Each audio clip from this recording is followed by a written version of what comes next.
sa passion.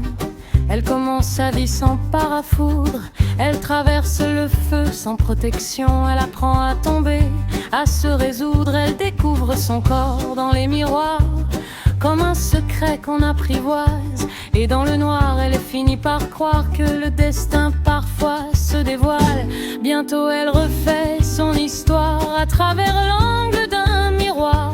Une femme droite dans sa lumière, enfin bien avec elle-même entière. Une femme debout, un reflet qui lui dit c'est toi. Une femme libre coûte que coûte, même quand le monde parle pour toi.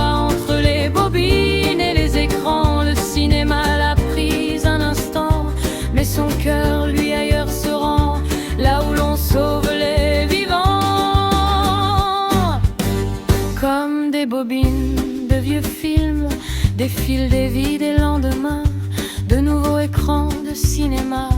Mais ce n'est pas ça qui la tient, ce sont les âmes sans défense, celles qu'on oublie trop souvent. Elle leur a donné sa confiance, plus que certains hommes aujourd'hui souvent. Ces chats errants qui la remercient chaque jour sans dire merci. Ses chiens, ses chevaux, ses silences, sa vérité, sa résistance. Une femme debout qui a choisi l'amour réel.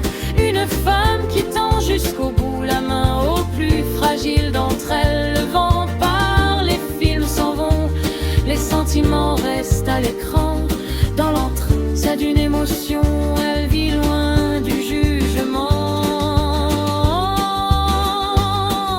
La presse aurait voulu faire d'elle un mouvement, un manifeste, sans jamais voir l'essentiel, ni comprendre son geste. Il voulait un symbole, elle voulait la terre, il voulait des paroles, elle a choisi de se taire. Dernière femme d'une génération, celle de ma mère, celle du vrai, entre l'amour et la terre en fusion, entre Saint-Tropez et l'après. Qu'on la juge ou qu'on l'adore, qu'on l'imite ou qu'on la nie,